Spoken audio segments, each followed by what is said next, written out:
Hello everyone.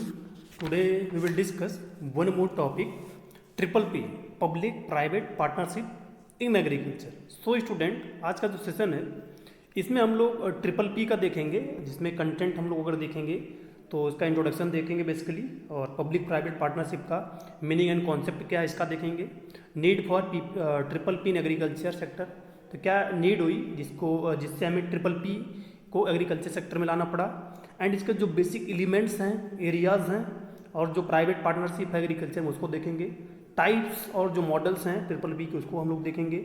Benefits क्या है triple P के एग्रीकल्चर में उसको देखेंगे, और सजेशंस क्या आते हैं लास्ट में कि ट्रिपल पी पार्टनरशिप को हम लोग कैसे इन्हेंस कर सकते हैं, तो ये लास्ट में कंक्लूजन देखेंगे। तो बेसिकली ये सेशन जो भी स्टूडेंट हैं यूजी पीजी एंड पीएचडी के एग्रीकल्चर एक्सटेंशन का ये टॉपिक जो है, अगर वो एकेडमिक में हैं, जेआरएफ देने जा रहे हैं, नेट देने जा रहे हैं, एसआरएफ देने जा रहे हैं, या ये बेसिक कॉन्सेप्ट, क्योंकि आप हमेशा सुनते होंगे ट्रिपल पी बेसिकली क्या है, क्योंकि ये कॉन्सेप्ट जो अभी न्यू इमर्ज हुआ है और ये ट्रेंड में है, इसको मैं आपको समझाने की कोशिश करूँगा। बेसिकली अगर हम लोग देखें इसका इंट्रोडक्शन, तो agriculture is still main source of livelihood. About 65% of the population has been engaged in agriculture and allied activities. तो बेसिकली क्या है कि एग्रीकल्चर जो हमारा है अभी भी इंडिया में मेन सोर्स है लाइवलीहुड, मतलब जीवन यापन करने का, और जो हमारी 65% पॉपुलेशन है टोटल, वो अभी भी एग्रीकल्चर और उससे रिलेटेड एक्टिविटीज़ में इंगेज हैं, and its contribution to total gross value is very significant. Even after 7 decades of independence, our rural population mainly depends on agriculture and additional responsibility on agriculture to meet and demand irrespective of changing scenario. तो जैसे कि आप देख रहे हैं कि जो and इसका जो कंट्रीब्यूशन टोटल ग्रास जो वैल्यू है वो सिग्निफिकेंट मीन पॉजिटिवली सिग्निफिकेंट है। और आप देखेंगे जो अभी देखिए बहुत सदियों से ये 7 decades बीत गए, या बहुत सालों से पहले जो भी है, जो हमारे इंडिपेंडेंस का 1947 में हमारा देश आज़ाद हुआ, उसके बाद भी तब से अभी भी जो हमारी रूरल पॉपुलेशन है वो मेनली किस पे, एग्रीकल्चर पे, और जो एडिशनल एक्टिविटीज़ हैं उस पर डिपेंड है। जबकि सीनेरियो प्रेजेंट टाइम पर चेंज हो रहा है, तब भी today our agriculture facing challenge of climate change, resurgence of pest and disease as well as huge capital need. जो हमारा प्रेजेंट टाइम का एग्रीकल्चर सेक्टर है, सबसे ज़्यादा उसको कौन इफेक्ट कर रहा है, क्लाइमेट चेंज, चाहे वो डिग्रेडेशन हो गया, चाहे हैवी रेनफॉल हो गया, चाहे ड्राट हो गया, तो इनसे सबसे ज़्यादा इफेक्ट हो रहा है। प्लस रिसर्जेंस मतलब इन्फेस्टेशन किसका, डिजीज और पेस्ट का, क्योंकि प्रेजेंट टाइम पे जब क्लाइमेट चेंज हो रहा है तो उसी के बेसिस पे डिजीज और पेस्ट का भी इन्फेस्टेशन बहुत ज़्यादा हो रहा है। और क्या है कि और इन सब के इन्फेस्टेशन से या फार्म मैकेनाइजेशन की वजह से जो कास्ट ऑफ कल्टीवेशन है या एग्रीकल्चर सेक्टर में जो कैपिटल की नीड वो भी डे बाई डे बढ़ रही है। Total cultivable land is shrinking, जो कल्टिवेबल लैंड है वो श्रिंक मतलब लो हो रही है, डे बाई डिक्रीज हो रही है। उसका क्या है कि आप देखेंगे जो भी लैंड है उस पर चाहे कंस्ट्रक्शन का काम हो गया, या कंपनियां लग रही है, या घर बन रहे हैं, हाउस बन रहे हैं, या आप देखेंगे प्लॉटिंग हो रही है, तो ये भी डे बाई डे डिक्रीज हो रहा है। The grain area per person in India has shrunk steadily for several decade. In 1950 to what 0.22 hectare, तो मतलब 1950 में 0.22 हेक्टेयर पर पर्सन था, और डे बाई डे डिक्रीज हो रहा है। It is projected then in it is projected that in 2050 the figure will be as less as 0.06 hectare पर पर्सन। जो आने वाला 1950 है उसमें जो पर हेक्टेयर कैपिटा अगर अवेलेबल देखा जाए तो 0.06 हो जाएगा। आप देख सकते हैं कितना डिक्रीज हो रहा है। Problem in agriculture sector cannot be solve by a single sector alone but requires a system innovation. तो एग्रीकल्चर की जो भी प्रॉब्लम है उसे हम किसी एक सिंगल टेक्नोलॉजी, सिंगल मेथड से नहीं सॉल्व कर सकते। उसके लिए क्या है कि हमको एक कोलैबोरेटिव सिस्टम चाहिए, जिसमें आपका production, processing and marketing agriculture are dynamic in nature due to continuous change in consumer demand and expectation. चाहे हमारा प्रोडक्शन हो, चाहे प्रोसेसिंग हो, चाहे मार्केटिंग एग्रीकल्चर, वो डे बाई डे चेंज हो रहा है कंज्यूमर की डिमांड के और उसकी एक्सपेक्टेशन के according. An innovative approach is essential to meet current challenges of agriculture.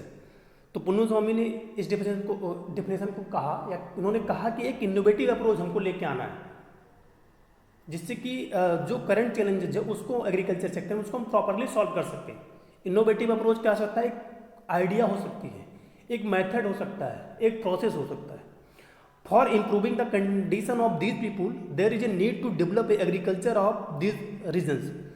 और इस कंडीशन को इम्प्रूव करने के लिए हमको एग्रीकल्चर का जो टोटल रीजन है उसको इम्प्रूव करना होगा। Now a day public private partnership PPP in agriculture provide opportunity to conducting advance research, developing new technologies and developing new product for the benefit of small scale resource poor farmers and other marginalized social group in developing countries। तो जो PPP model है वो agriculture को क्या है कि opportunity देता है एग्रीकल्चर सेक्टर को, जिसमें क्या है कि हम एक एडवांस रिसर्च कंडक्ट कर सकते हैं, मीन्स नीड और डिमांड का एनालिसिस कर सकते हैं, और उसके बेसिस पर नई टेक्नोलॉजी को, नए मेथड को, new improved package of practices को हम लोग रिकमेंड करते हैं। और उससे क्या है कि जो प्रोडक्ट आपके हो रहे हैं उनको प्रॉपर एक वैल्यू चेन सिस्टम हमको डेवलप करना है, अकॉर्डिंग टू मार्केट के डिमांड के बेसिस पे हमको प्रोडक्शन करना है। और जो हमारा फार्म उसको मैकेनाइज्ड करना है, मीन्स टोटल जो भी मैकेनिकल इम्प्लीमेंट होते हैं वो प्रॉपर उनका वहाँ पे व्यवस्था करना है। तो ये बेसिकली आपका, अब हम लोग देखते हैं what is public private partnership, basically क्या है ये। सो पब्लिक प्राइवेट पार्टनरशिप को हम अगर डिफाइन करें, एक cooperative and collaborative arrangement between two or more public and private sector for long term nature. तो ये क्या है कि कोऑपरेटिव मतलब सहकारिता, आपसी सहमति से एक कोलैबोरेटिव अरेंजमेंट है, दो या दो से अधिक पब्लिक सेक्टर आपके हो गए, प्राइवेट पब्लिक सेक्टर कौन से, गवर्नमेंट के, और प्राइवेट किसी एक इंडिविजुअल का जिस पे अधिकार है, तो उनका कोलैबोरेटिव और आपसी सहमति से ये बनता है। एक contractual agreement between public agency, तो कॉन्ट्रैक्चुअल एग्रीमेंट होता है पब्लिक एजेंसी जैसे फेडरल हो गया, state or local, and private sector entity in which skill, risk, assets and reward of each sector public and private are shared. तो एक collaborative उनके बीच में होता है, पब्लिक और पब्लिक के जो सेक्टर होते हैं, चाहे गवर्नमेंट को है या किसी इंडिविजुअल के बीच में, जिसमें स्किल हो गई, आपके रिस्क हो गई, असेस्ट हो गए, और रिवार्ड आउटपुट होते हैं, उनको प्रॉपरली एलोकेट किया जाता है। The public partners in a PPP are government entities including ministries, departments, municipalities और स्टेट ओन्ड इंटरप्राइजेज। तो पब्लिक सेक्टर में PPP में अगर गवर्नमेंट के देखे जाएँ कौन कौन से हैं, तो आपकी मिनिस्ट्री हो गई, डिपार्टमेंट्स हो गए, जो म्यूनसिपैलिटी होती है वो होती है, स्टेट गवर्नमेंट के जो भी इंटरप्राइज जिस पर अधिकार स्टेट गवर्नमेंट का वो होते हैं, और private partner could be local or international and may include business or investor with technical or financial expertise relevant to the project. और जो प्राइवेट इन्वेस्टर होते हैं तो वो कोई इन्वेस्टर हो सकते हैं आपके, प्लस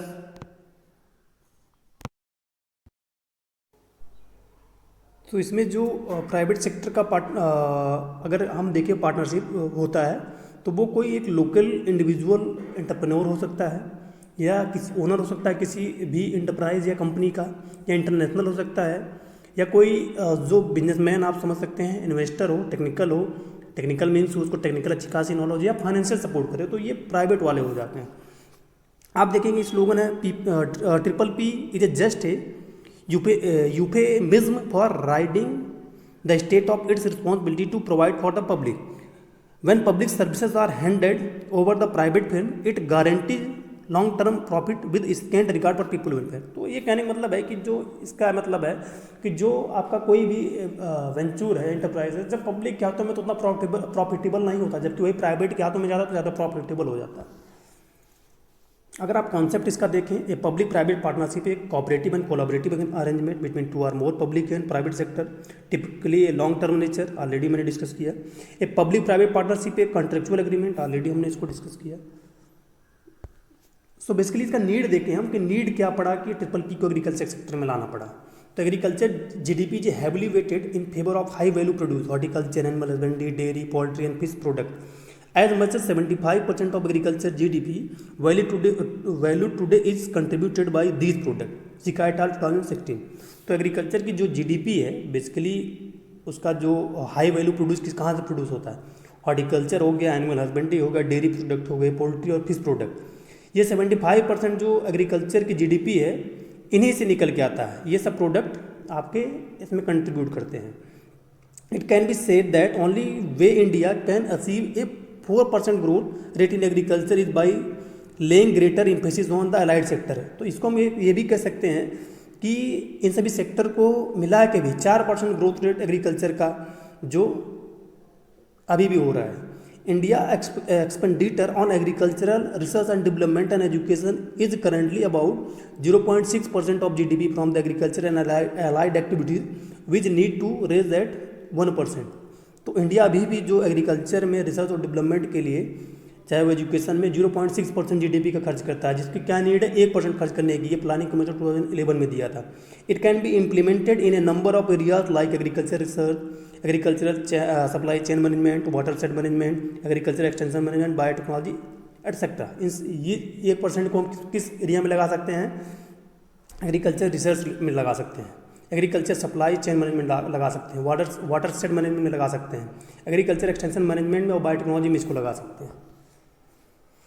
नेक्स्ट क्या है कि public private partnership is a most preferred in developing countries for effective delivery of infrastructure facilitating like transportation, education and health care services at it is more successful there. तो agriculture public private partnership जो है वो most prefer किस कंट्रियों में की जाती है? Infrastructure मान लीजिए, फैसिलिटीज लाइक ट्रांसपोर्टेशन हो गया, एजुकेशन हो गया, हेल्थ सर्विसेज, इसमें ज़्यादा सक्सेसफुल इसको मिला. In developing countries, rural urban migration has increased. Urbanization at some time socio-economic development have increased the demand for infrastructure. जो डेवलपिंग कंट्रीज़ हैं, रूरल अर्बन जहाँ पे माइग्रेशन ज़्यादा होता है वहाँ पे अर्बनाइजेशन ज़्यादा हुआ और सेम टाइम पे वहाँ पे सोशियो इकोनॉमिक भी चेंजेस हुए. अब आज को देखेंगे कि बेसिक एलिमेंट जो हैं PPP के एग्रीकल्चर में, तो there should be a structure contract or an agreement. तो एग्रीमेंट एक होना चाहिए.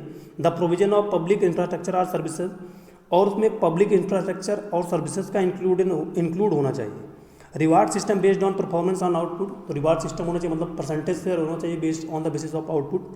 Focus should be efficient service delivery, और जो फोकस होना चाहिए, मोटो होना चाहिए, इफिशिएंट सर्विस डिलीवरी करने को होना चाहिए. Next, areas of public private partnership in agriculture. As rural urban migration has increased, urbanization and socio-economic development have increased. जैसे रूरल अर्बन माइग्रेशन हुआ वैसे अर्बनाइजेशन और सोशियो इकोनॉमिक डेवलपमेंट भी इंक्रीज हुआ. The demand for infrastructure and efficient use of resources public private partnership is most preferred in developing infrastructure facilities like transportation, education and health care services. और जो PPP सबसे ज़्यादा कहाँ पे अपना प्रभाव डाला? इंफ्रास्ट्रक्चर फैसिलिटीज़ हो गई, लाइक ट्रांसपोर्टेशन हो गया, एजुकेशन हेल्थ सर्विसेज हो गया. But there is some preferred area in agriculture also. तो एग्रीकल्चर के कुछ एरिया में जैसे PPP फॉर क्रॉप डाइवर्सिफिकेशन. तो हम इसको क्रॉप डाइवर्सिफिकेशन मतलब डिफरेंट क्रॉप के सेट, जैसे आप समझ सकते हैं क्रॉप रोटेशन हो गया या इंटीग्रेटेड फार्मिंग सिस्टम हो गया, इसमें भी इसको अप्लाई कर सकते हैं.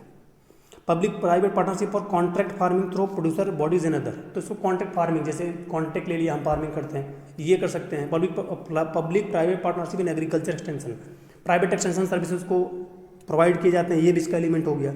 PPP for organic production, organic जो प्रोडक्शन होता है उसमें भी. PPP फॉर मार्केटिंग इंफ्रास्ट्रक्चर, एक वैल्यू चेन या मार्केटिंग स्ट्रक्चर चेन डेवलप करने में, एग्रीकल्चर सर्विसेज डेवलप करने में. Types of PPP modern agriculture. तो कौन कौन से? पहला, concession type. The government define and grants specific right to an entity, usually a private company, to build a operate a facility for a fixed period of time. तो government किसी private sector को एक fix time के लिए दे देता है कि आप ये सर्विसेज प्रोवाइड करो या ये प्रोडक्ट करो. तो ये होता है. The government may retain the ultimate ownership of the facility and. तो गवर्नमेंट के पास ही होता है, बट उनको अथॉरिटी देती है कि आप इतने समय के लिए काम करोगे. BOT, build, operate, transfer. The model that entitles a concession company provide the finance, design, construction, operation and maintenance of a privatized infrastructure project for a fixed period. तो इसमें भी एक फिक्स पीरियड के लिए जो कंपनी होती है वो फाइनेंस, डिज़ाइन, कंस्ट्रक्शन, ऑपरेशन ये सब सर्विसेज प्रोवाइड कराती है. मॉडल आप देखेंगे तो बिल्ड, ऑपरेट, ट्रांसफ़र, जिसमें रोल प्राइवेट सेक्टर का फाइनेंस और बिल्ड एंड ऑपरेट करने का होता है. पब्लिक का कि बाई, लैक और लीजेस का इसका काम ये होता है. और एग्जांपल इसके रोड्स एंड हाईवे सेक्टर्स हो गए. बिल्ड, ऑपरेट, ऑन, BOO होता है, जिसमें प्राइवेट सेक्टर का क्या होता है, वो फाइनेंस देता है, बिल्ड करता है, ऑन ऑपरेट करता है. और पब्लिक सेक्टर क्या करता है कि रिसोर्स का एलोकेशन करता है. एग्जांपल इसका water treatment plant of South Australia. Leasing क्या हो गया कि डिजाइन, बिल्डिंग और operation but not financing.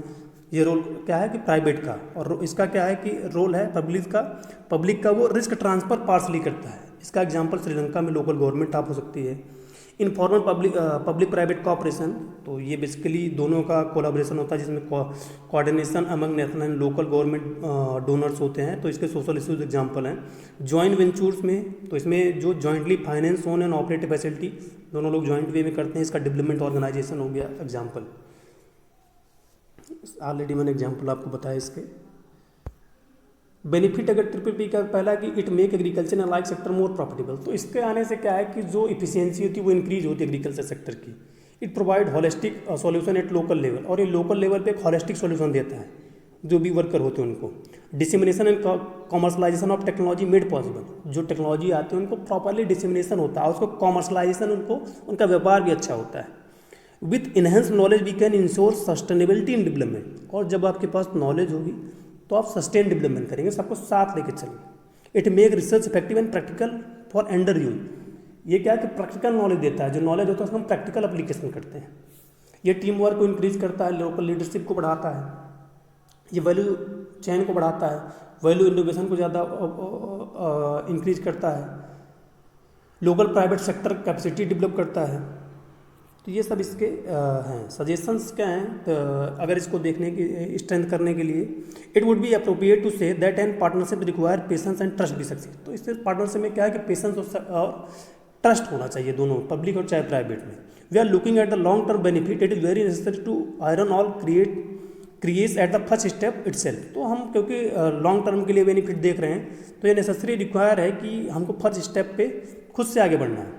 Regular input from both the parties and meeting would be an effective, तो रेगुलर जो उनका मीटिंग होना चाहिए, जो भी है असाइनमेंट वो होने चाहिए, और जो एग्रीमेंट वो होने चाहिए, जो प्रॉपर आउटपुट उसका एलोकेशन होना चाहिए। कंक्लूजन अब देखेंगे तो triple P could be useful tool to एसिलिट्रेट development in various areas of agri business and infrastructure. Currently there are triple P in area of contract farming, drip irrigation project, terminal market among others. However, the scope of these projects is still limited and they are served as example or model rather than the norm. तो triple P को अगर एक effective tool के रूप में use कर सकते हैं जो एग्रीकल्चर के डेवलप एरियाज हैं, चाहे वो एग्री बिजनेस हो, एग्री बिजनेस एरिया हो गया, चाहे इंफ्रास्ट्रक्चर हो गया। इसमें क्या है कि कॉन्ट्रैक्ट फार्मिंग आपकी हो गई, ड्रिप इरिगेशन प्रोजेक्ट हो गए, टर्मिनल मार्केट्स हो गए, इन सबको मिला के आप डेवलप कर सकते हैं। तो आई होप आपको ट्रिपल पी का जो भी बेसिक कॉन्सेप्ट है वो समझ में आया होगा। अगर आपको कुछ डाउट होगा तो कमेंट करके जरूर पूछिएगा। Thank you for listening.